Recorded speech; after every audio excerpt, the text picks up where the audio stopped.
So make no mistake about it, the lack of diversity in AI is dangerous. And it's why from 2016 until 2021, this was the last of 4 bullets on my slide entitled, Why Gender Equity in Tech Matters. Generally got a few chuckles, but it gave me a chance to talk about Ray Kurzweil's theory that technology is the evolution of human biology.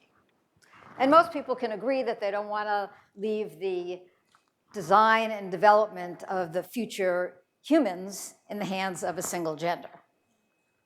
Then in 2022, this bullet stopped getting laughs and instead became major headlines. AI was going to impact every aspect of how we live and work, the future of our planet, our species, the very definition of what it means to be human. Now, we can rightfully be thrilled about the promise of AI, depending on who you read. And as we heard earlier, it's going to solve all of the world's problems. And we can be rightfully concerned about its potential perils as we see things like facial recognition systems that lead to the false arrest of innocent Black men and women, and dozens of other examples of what I call automated discrimination, because systems are being trained on data that underrepresents or misrepresents various aspects of gender, race, ethnicity, socioeconomic status, and so on.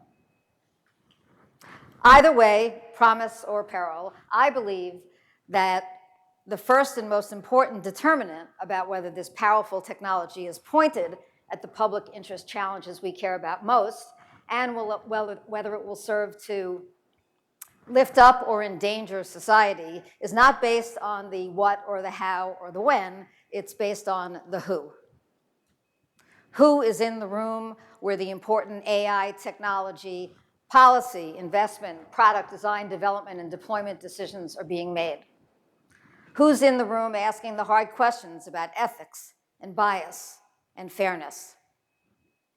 And in that regard, my friends, we're not doing so well.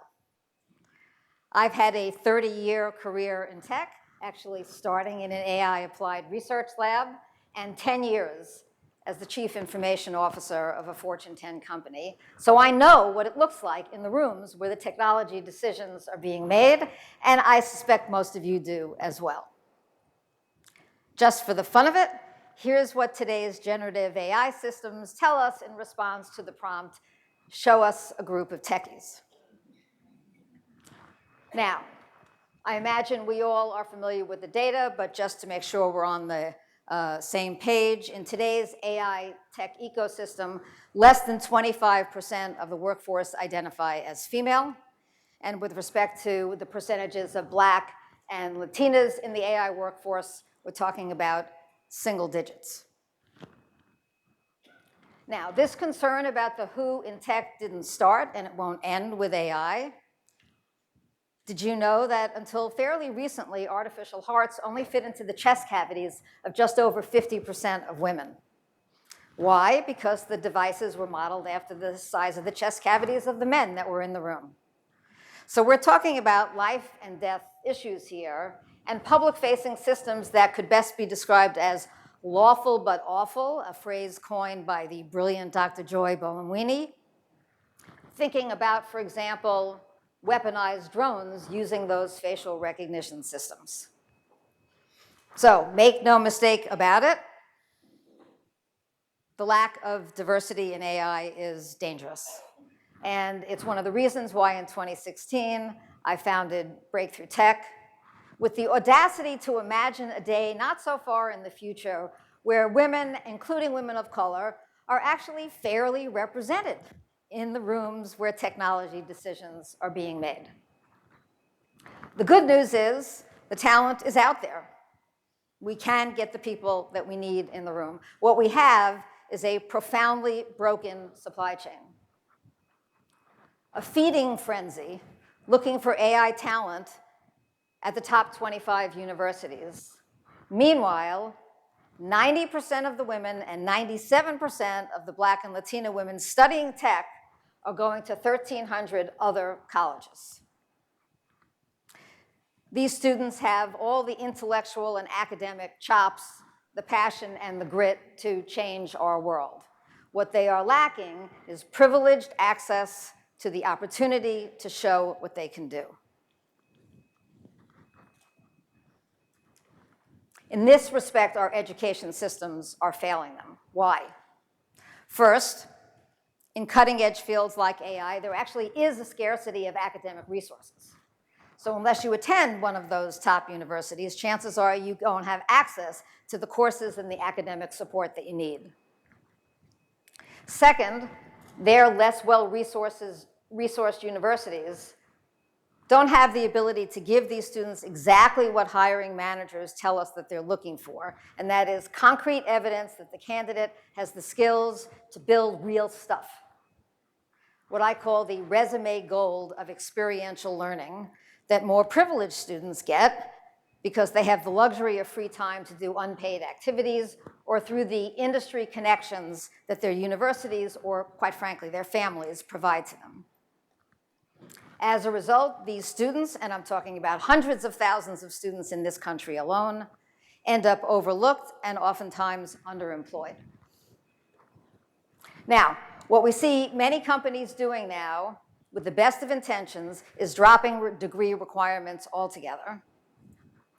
And while I can say yes and I applaud that in certain and the right circumstances, with all due respect, I invite everybody in this room to go home tonight and tell your children that there's no reason for them to go to college.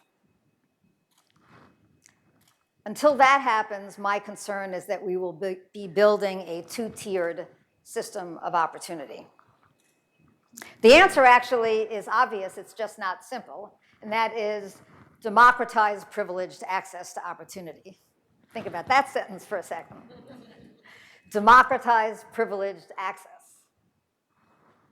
This requires intermediaries that sit in the white space between academia and industry, building programmatic bridges that connect this incredibly large and diverse talent pool with the world's problems that matter most.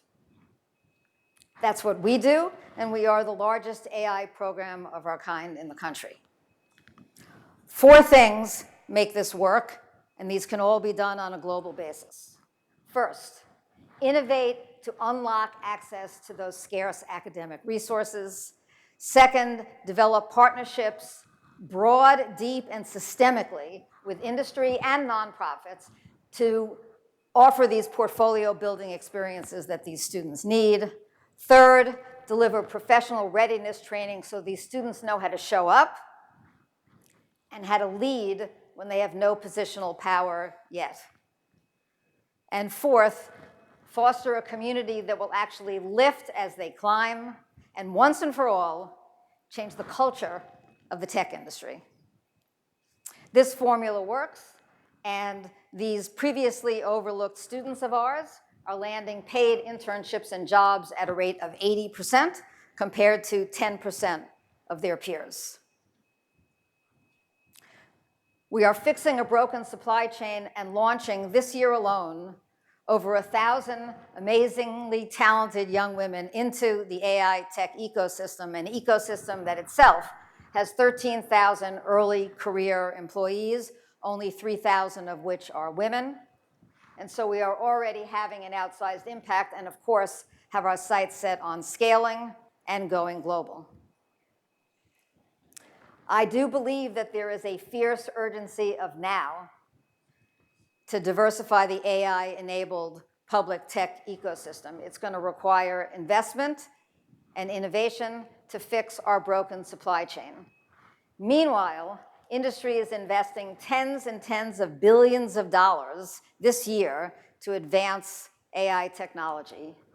Let's collectively make sure that that technology actually acts in the public interest and doesn't blow up in our faces because there were hardly any women or people of color in the room. Thank you.